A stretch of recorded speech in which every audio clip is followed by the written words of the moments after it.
Sorry guys, my chat is not working for some reason. I'm trying to look into it right now.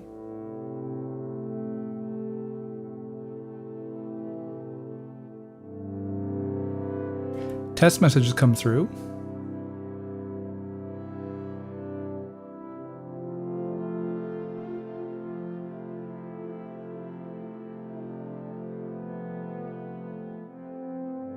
It seems that my social stream ninja got logged out for some reason.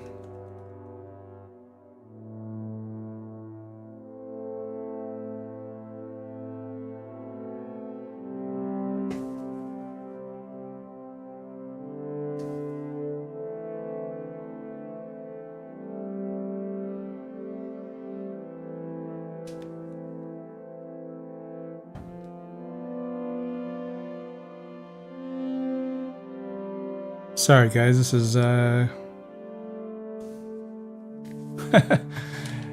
oh, my Google is way locked down apparently and is not letting me sign in here. Well, that's alright. I think we can figure this out later.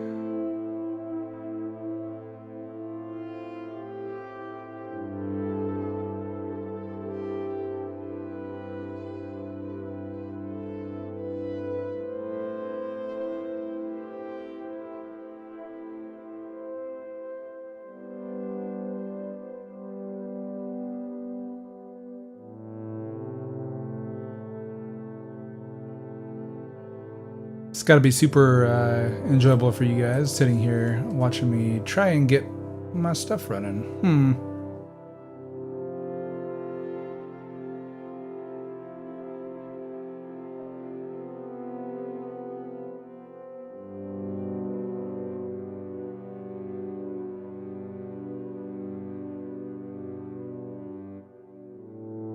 I'm trying to get it to have my phone do it right now, but I have my phone pretty locked in on my Google account with some other passkeys and stuff. So we're gonna try really hard.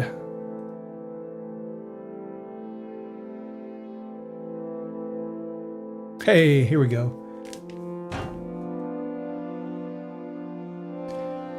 All right, well that's what I get for testing my test messages and not my actual stream stuff in a while. So.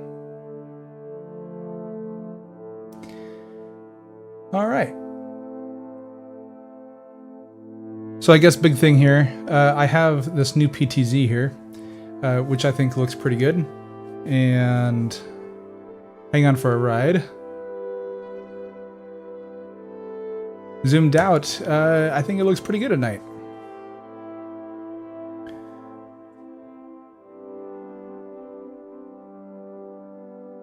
So I have this view, my normal rack view, and kind of overhead shot here.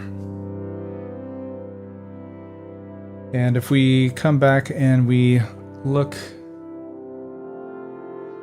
yeah, okay, here's the bottom of my 4K monitor. Again, this is this monitor right here, and we're looking at the bottom half, if that makes sense. All right, so bottom half here. And we have Kontrast strings, which is the kind of guy I was working with the first time.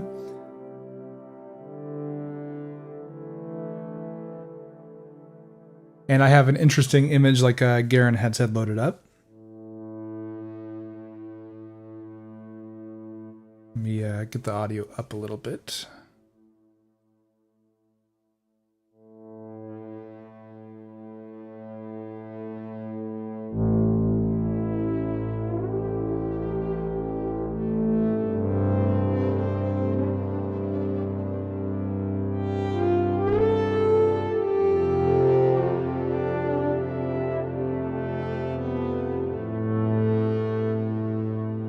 Alright, so kind of the big things we're looking at here is down in the bottom left for MPE, we have 3 modulation sources for velocity, pressure, and slide. And those can be routed. You can kind of see these little dots coming in and out. Those get routed to different areas. So you can see I have like pressure going to these guys here. And this is kind of a neat feature. All I have to do is right click on a modulation source and it shows you what it goes to, which is super cool for trying to like figure out patches. And the image I have is one that I generated as the background art a while ago.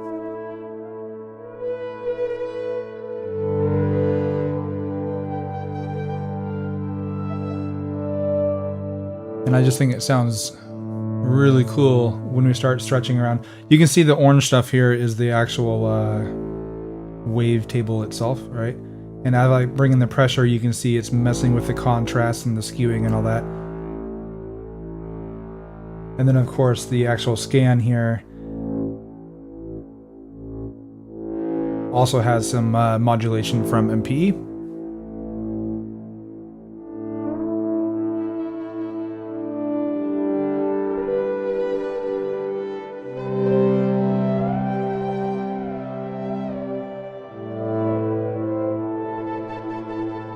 And overall, it just sounds really good, I think. So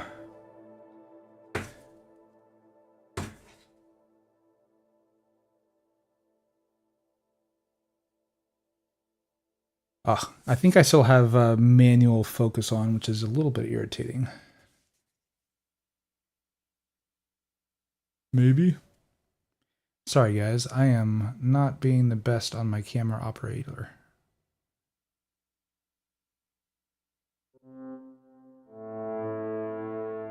I don't know what's going on here. Oh, hang on. I have to put it back in manual. Oh! You guys, this is like the horriblest stream in a long time as far as production quality, and my apologies. Alright, there we go.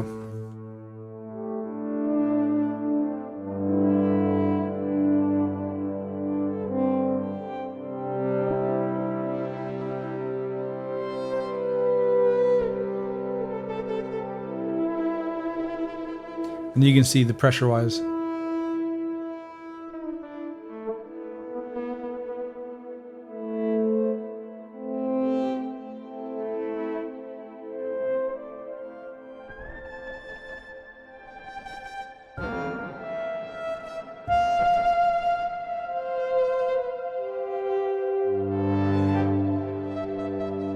Anyway, the MPE on here, especially for this sound, is coming across really well, I think. And again, you can kind of see that tearing and aliasing kind of giving that bowed sound.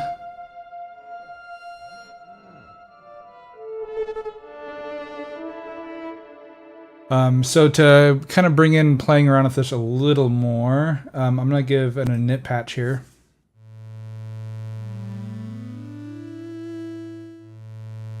All right, and we're going to drop in a image. So we get this cool image.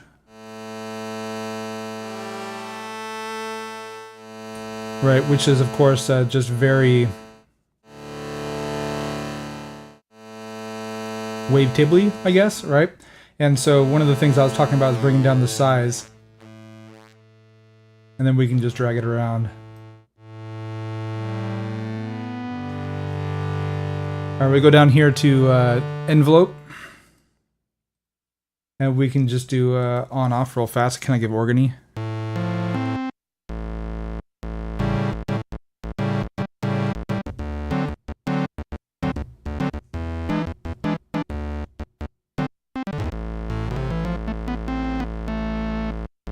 Right, and then we can give a little bit of rotation though.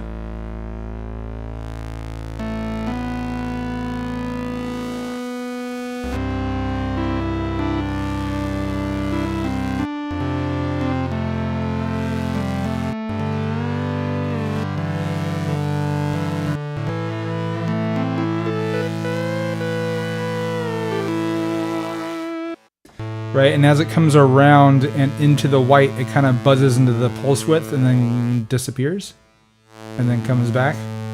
So playing with the size here in particular can really define your sound quite a bit along the wider areas of a wavetable image.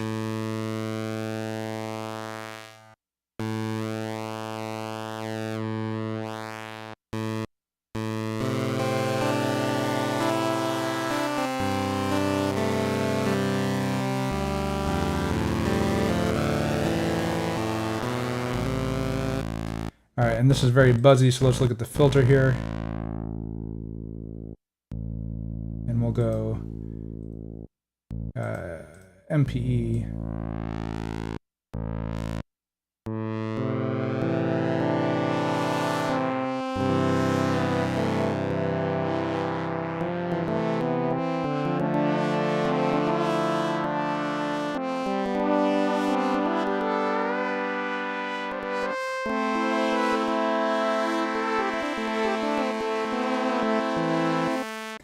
And still a little buzzy, bring it down a little more, a little bit of resonance, and then we'll add a real envelope on here with kind of this.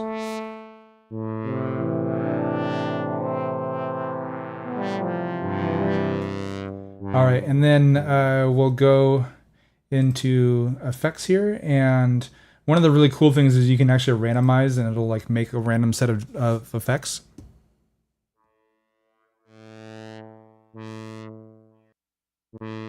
Which can sometimes give really weird results.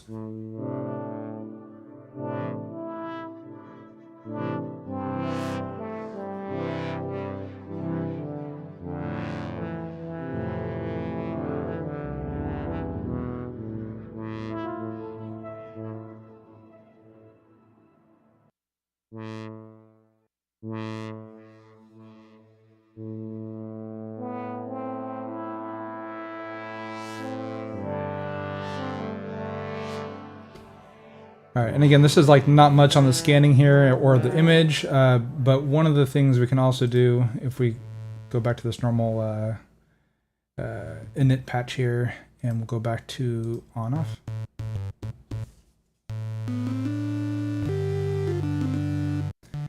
All right, and now in the scan,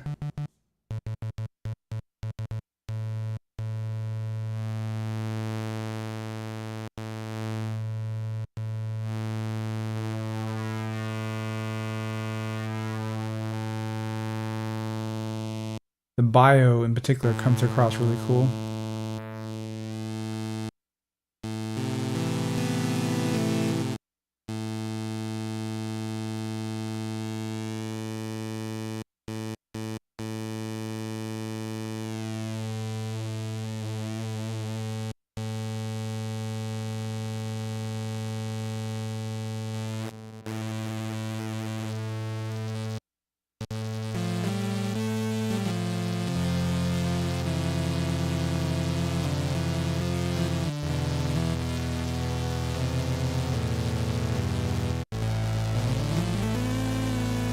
And Luke, thanks for coming by. You have a good one. I know I'm just playing around with Kontrast here, no worries. One of the other ones I was looking at already that I really liked was this guy.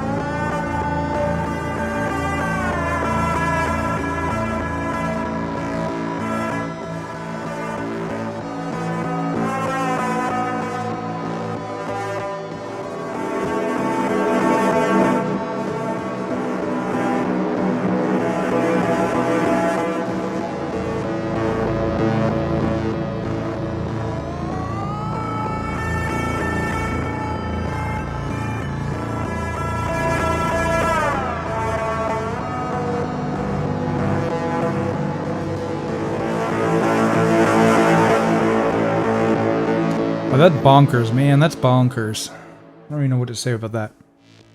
That's a wavetable? Like, really?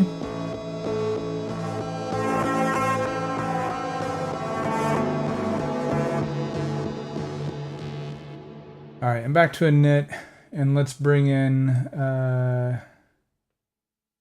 this image here, which is what I was starting with.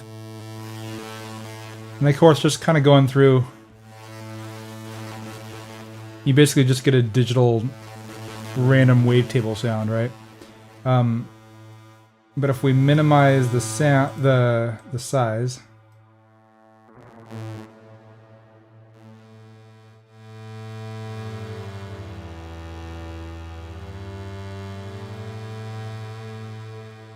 All right, and there's a way to get keyboard tracking, and we'll do keyboard tracking to our scan X.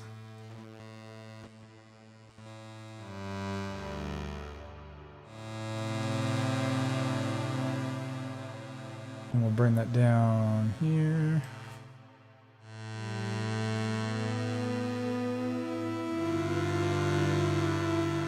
With a little bit of rotation.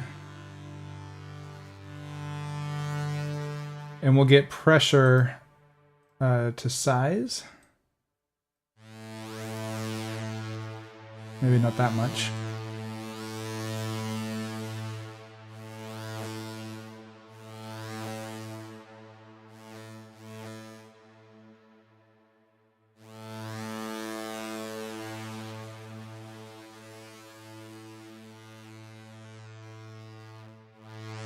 There we go.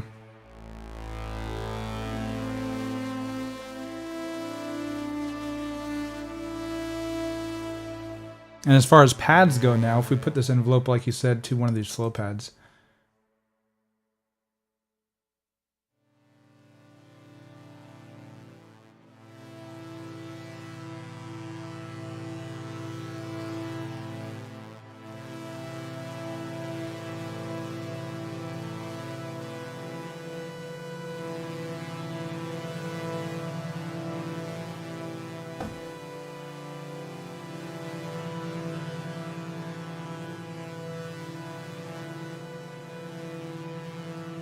Oh, and I broke it.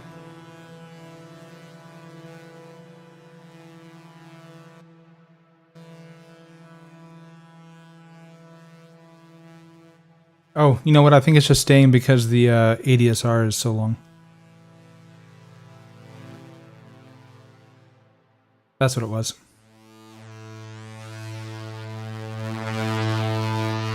Alright, and then in the effects, going in particularly to the clouds. Super fun. Then we'll go to the filter, bring that down with a little more. There we go.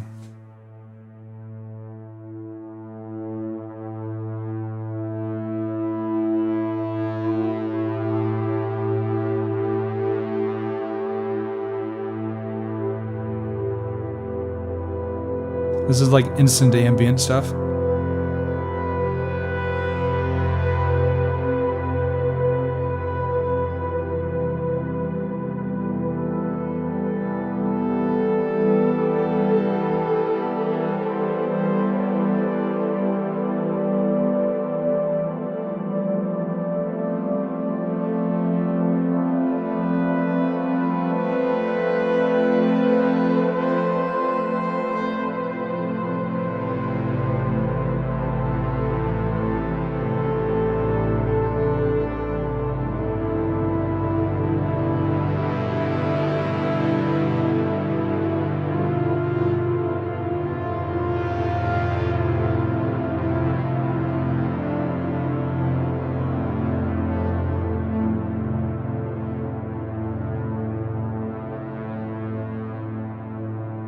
That sounds really good, I think.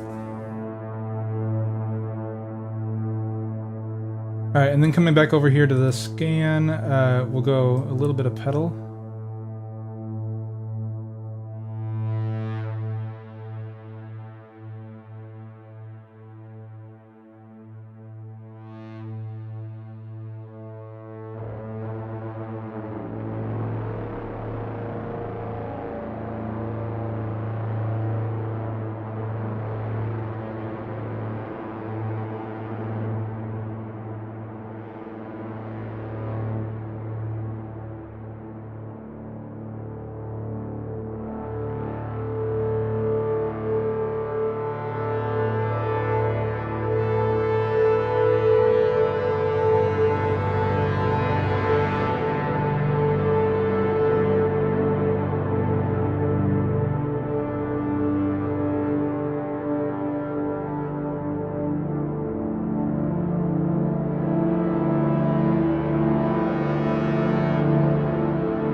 Man, that's super cool.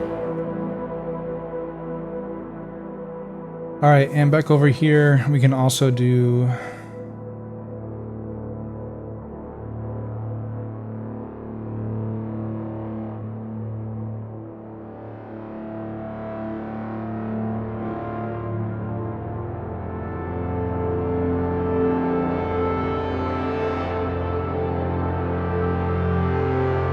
And Garen, if you had poly aftertouch, right, you could be doing all these kind of things too, I think.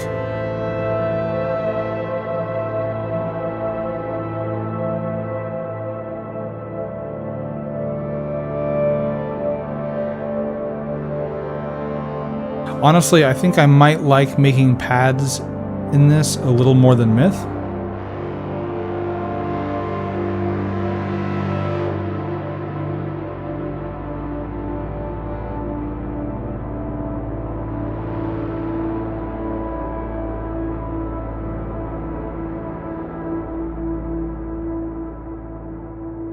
The reverb sounds really nice too.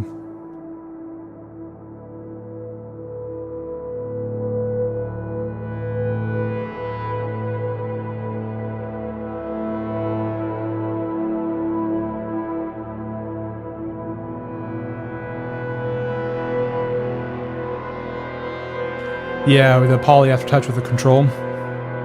It's just so much fun, man.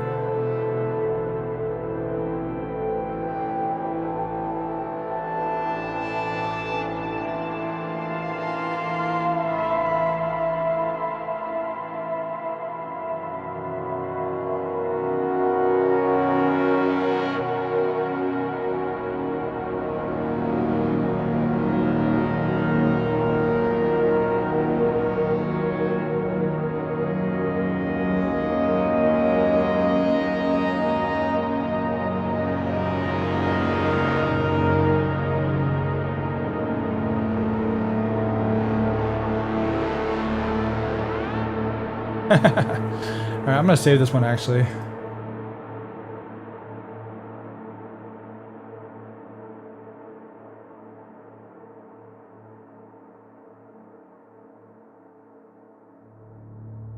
Kind of nice. We'll just, I'm gonna record something really fast with this and overlay some other crap on it.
Oh, I had the nip patch in there. Let me load up the different one here.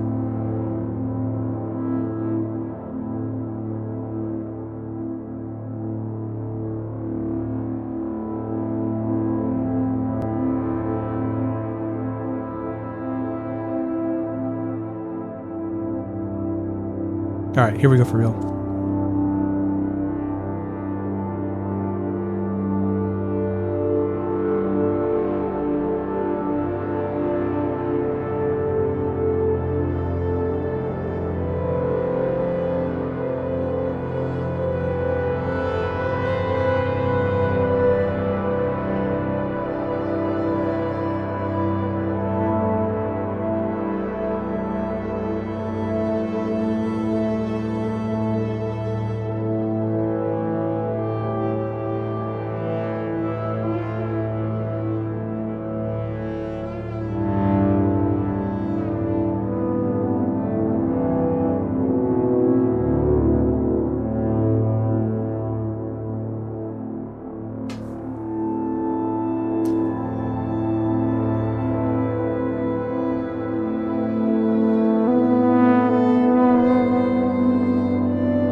I think the strings are probably too muddy in there, but that's okay, just playing around.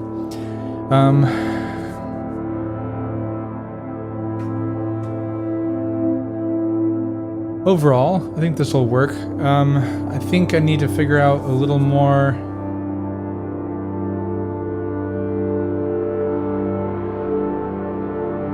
with all of the things here, especially when I have the relic going as far as the chat overlay, but I think this works.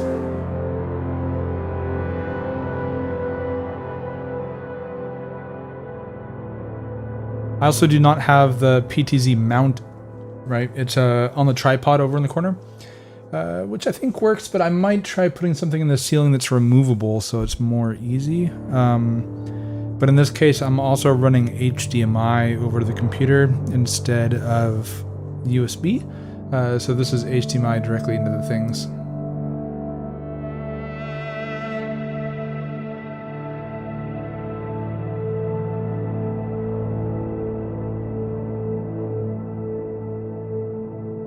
Alright, and Garen, this kind of turned into a flop of a night, but that's okay. I just wanted to play a little bit with the Kontrast stuff here. Some of them are really weird.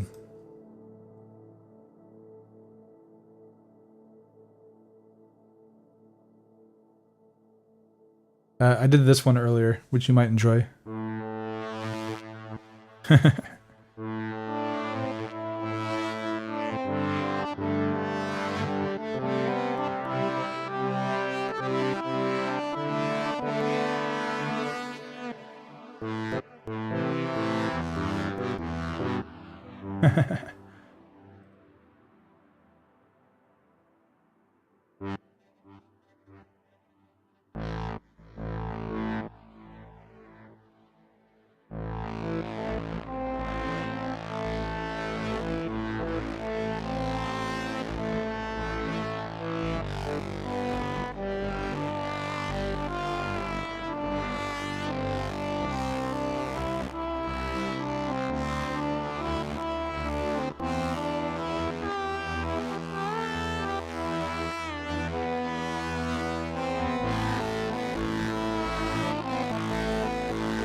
Oh, I meant to have the guy yet.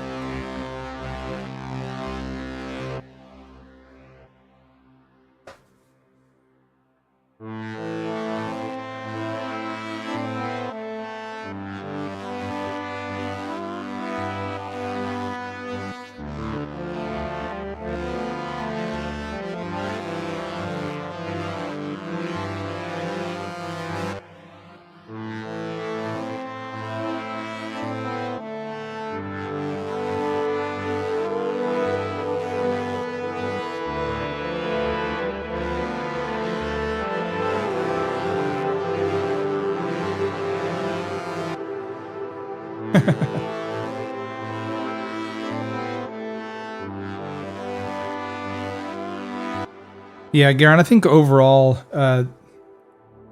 it kind of just leads to, I don't know, kind of your noisy wavetable thing that you're kind of getting to, right? But I think it's how you do the overall modulation that they do, right? Because when you go into the factory stuff and get a random...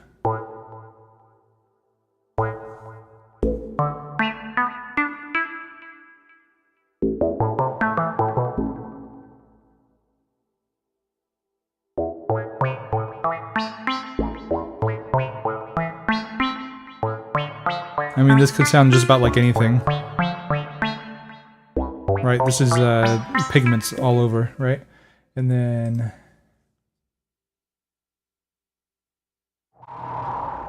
then you have weird stuff like this.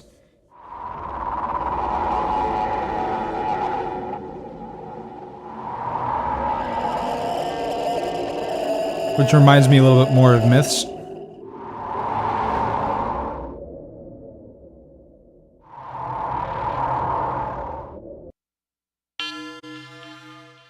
I'm really not into the resonator stuff.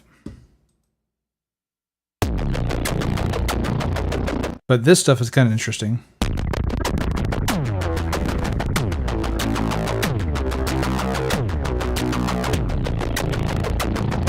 I'm not sure I'd ever use it, but the fact that I can make it is really interesting.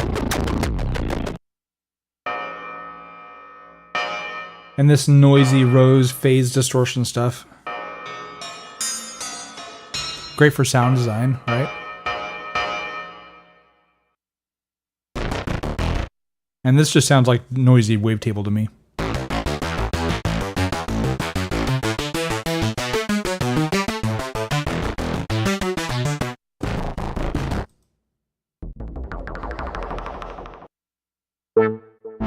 I'm really kind of looking forward to more sound packs that come out with it, because I think you'll get some really interesting stuff.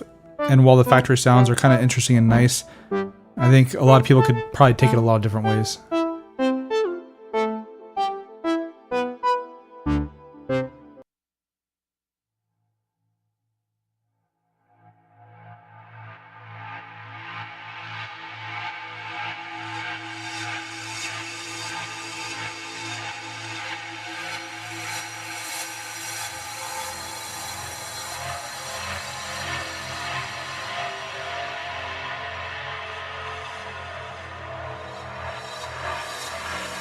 Very interesting synthesizer though. Anyway, Garen, I'll probably call it here tonight. Kind of a, like I said, a flop of a night as far as me making music, but kind of interesting nonetheless. And then interesting will be from this position here, getting into like Eurorack stuff.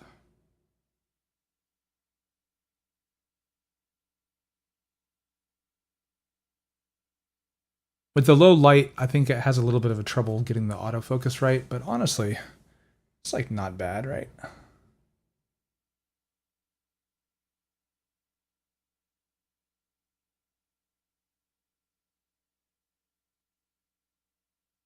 And I can bring in more light, obviously, and get this all really well, I think. But I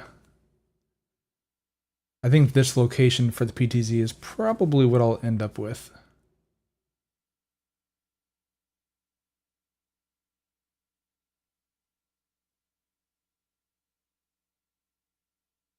The only problem is trying to get the relic and everything in view is a little bit tight, right? I can kind of get it like right here, where the relic is this guy right here behind the text, and this is everything else. But yeah, sorry I don't have much background noise going on.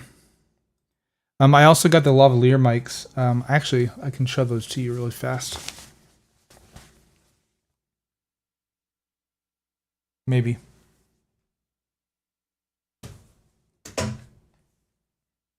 Let me put on a little bit of background stuff real fast. Let me zoom in.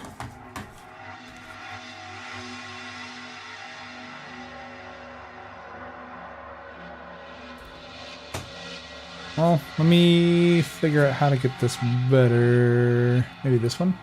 There we go. So it comes in this little hardware case here, and it comes in and it has the little receiver, and it just has 2 1/8-inch TRS coming out, 3.5 millimeter, and then the little receivers here, and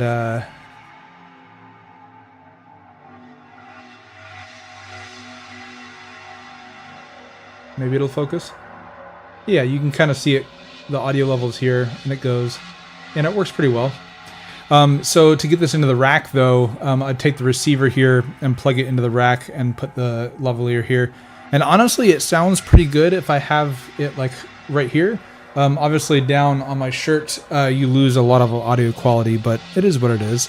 But kind of a cool case that it comes in here, a little rechargeable case with little guys in here. And it does have the lavalier mics do have the microphone inputs so that you can actually hook them up into real microphones. And it came with this little bag here with a bunch of goodies, right? So dead cat and an actual microphone for clipping, right? So overall, it's pretty nice. And my idea was that I'd try it out for when I'm doing stuff that requires me on the relic. so I can still get audio over, because currently my microphone is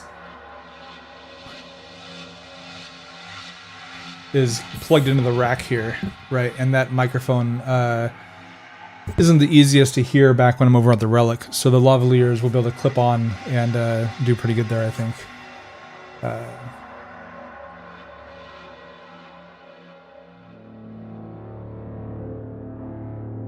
Anyway, I don't know, Garen, if you have anything else, otherwise I'll probably call it here tonight.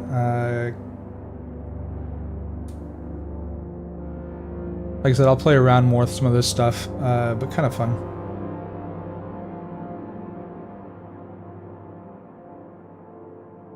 And I think for next week I'm going to do an actual set of some kind of music that I can do. And practice with my PTZ a little more.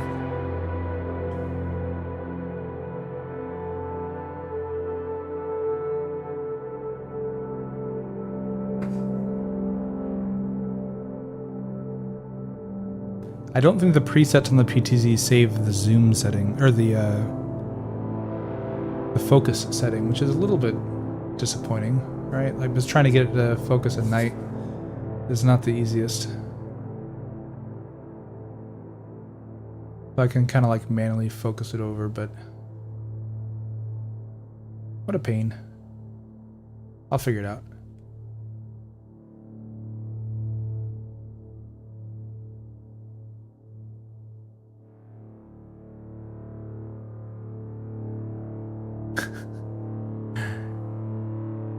There we go. I might have to have like some actual shots like preset up or something.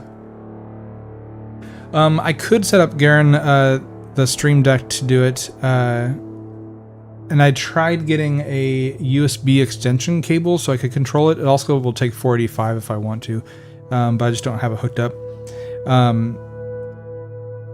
But I was hoping that, like, in the actual light. Oh man, I'm just realizing how loud my microphone is. I'm sorry. My microphone is probably blaring for you. But I thought that I'd be able to like set up just presets, and then I could just like hit 1, 2, 3 on my remote, and it would just do what I want, and then you know, I'd be happy. It would be kind of nice having it over on the Stream Deck. Right, well, you can't really see it's behind the text now, but yeah. But I think overall, I think the up-closey kind of stuff works great with the meat cams here. And I just really wanted the PTZ for a far-out shot and for when I want to do Eurorack-specific things, because I can take the Eurorack and put it in here and really zoom in, and with a lot of light, it does really well, I think.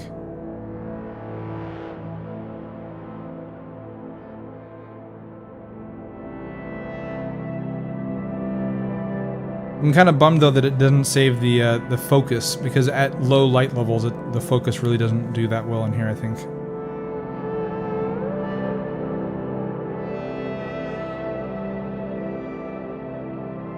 But yeah, the Stream Deck itself is doing a lot, right? So I can go from all of these, and it does really well. The Entropy and Sons, which is just not hooked up right now.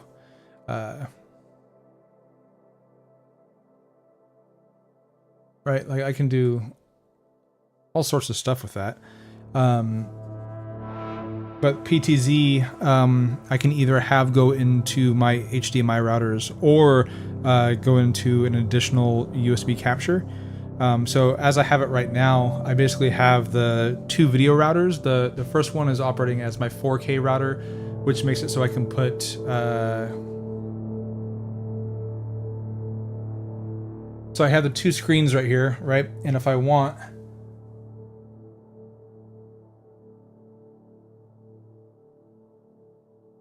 I can change 4K monitors from either side to either side, right? So now I have my OBS one over here, and I could put my music one over to my right.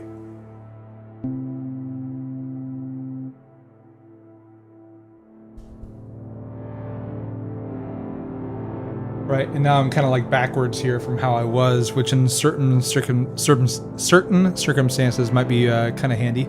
Right, but it also lets me do things by like having a USB HDMI capture for each router. So I have the 4K that has one HDMI capture, and then I have a second one on the 1080 router, and the 1080 router is basically set up for video synth stuff, and it has an HDMI output from the streaming computer, so I can do video-based synth stuff and send it to the Entropy and Sons, and then back out a USB capture to the video again in OBS, so I can do a full recursion type of thing in there.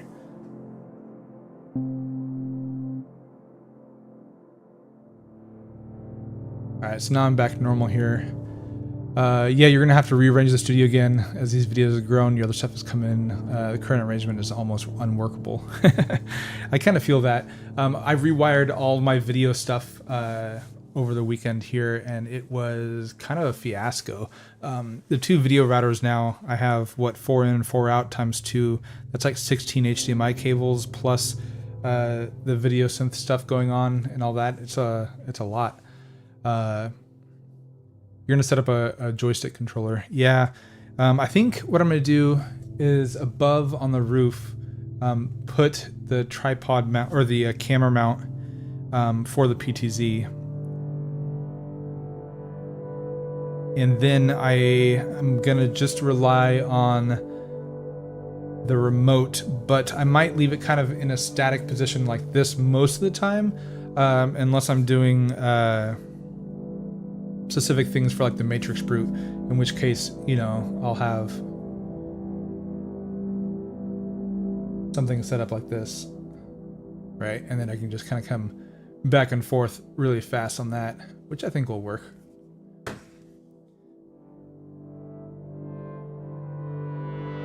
But I think this height, it'll be another couple feet higher than what it is right now.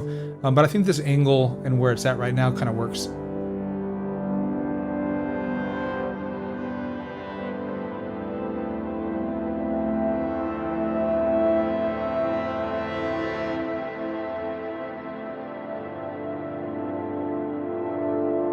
But yeah, rewiring all the video stuff is definitely not my favorite thing to do. And if I end up putting 485 control, I could make it work with the Stream Deck. But again, I'm kind of in this weird situation where my Stream Deck control OBS via WebSocket, because it's not native on my streaming computer. It's actually on my music computer, and that's because I have some shortcuts on there that are really handy for my foot controls for controlling live looping.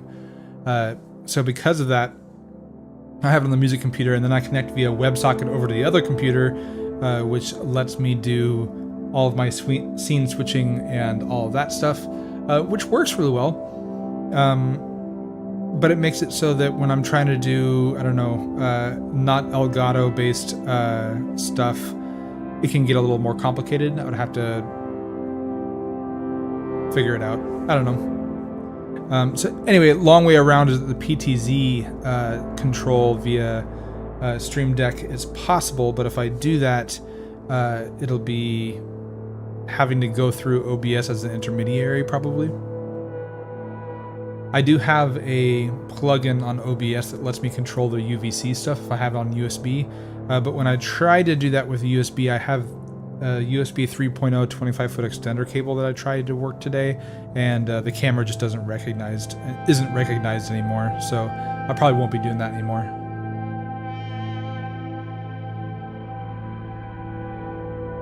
You've got the companion and the Stream Deck on the music computer now. You're gonna move that over to the Raspberry Pi and do everything on the satellite mode. Yeah, I just need to play with it. Because I think overall, I also have the foot controller that I could just keep on the music computer and then hook up my actual Stream Deck on the desktop to the streaming computer, and then it would work out kind of how I want, where I still have foot control for the music stuff. But Stream Deck could then control OBS natively.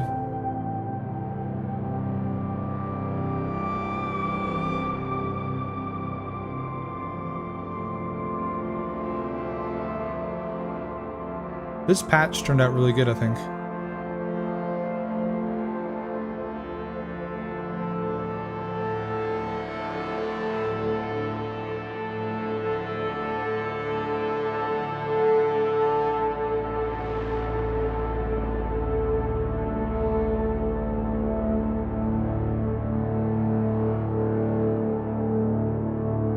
Also, Garen, you probably noticed when I tried to play a little bit in the beginning, I totally thought I was in D minor on my grid, and then when I played on the Matrixbrute, I was completely in the wrong key and didn't realize it for a half a second.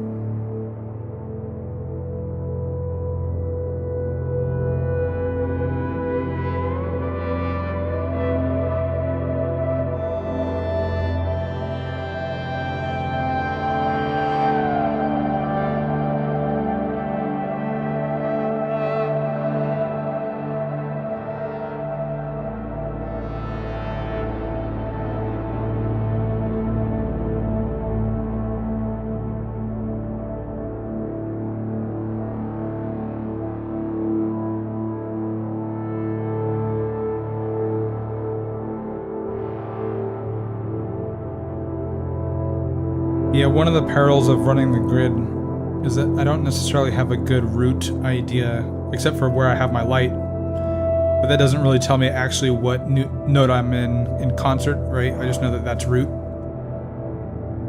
So I thought I was in D minor still, but apparently I was in A.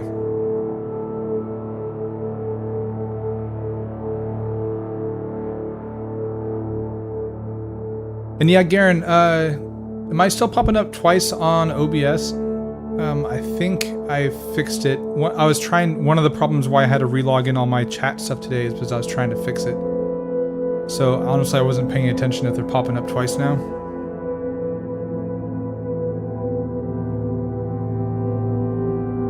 I think it's popping up once. I updated the social stream Ninja to the latest standalone version, and I'm hoping that resolved it, but in the end it ended up resetting all my credentials, I guess.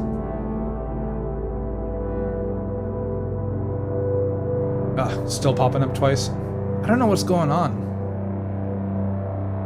They are.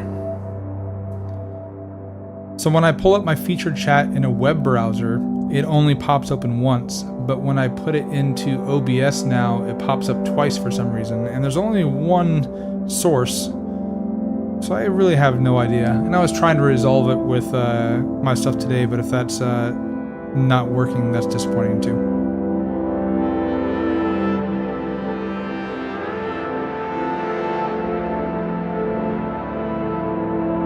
I might have to get more creative. It also seems to not do it with the test messages, only with the live chat, which is interesting. And just looking at my social stream,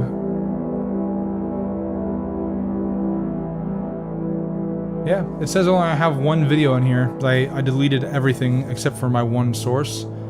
And like I said, if I pull it up in a separate browser window, it only pops up in once at a time. So maybe it's the way that OBS is like having featured messages or something. I don't know, I'll have to play with it some more. Maybe on a unlisted stream. But yeah, I noticed it last stream and I was a little irritated. So I remembered it like 15 minutes before getting into my stream tonight and tried to fix it and ended up borking it even worse. Go figure.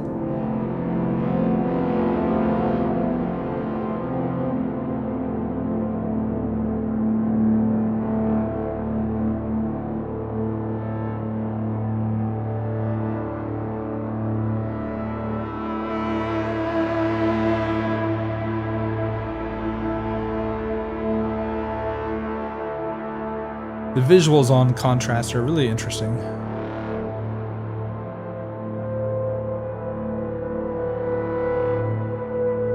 Yeah, Garen, it's only on my OBS and only on live messages, not test-generated messages. So it's really hard for me to troubleshoot, actually. I'll probably end up just making an unlisted stream and seeing what I can figure out. But it's kind of baffling, honestly.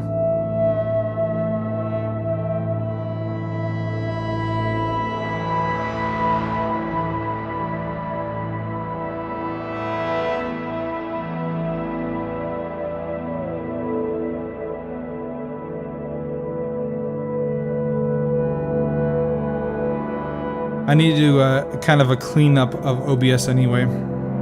So I'll probably go through and just kind of look at all the plugins and stuff and seeing maybe if something else is doubling it up or something. I'm not sure. Kind of weird.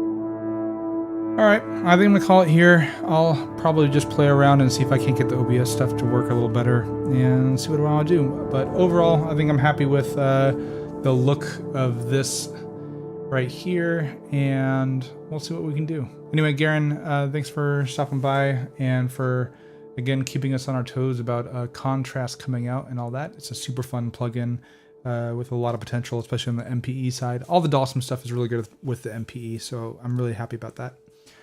Anyway, I will check you out later next week, and hopefully I'll be a little more prepared and we'll have a good one. So anyway, Garen, have a good one.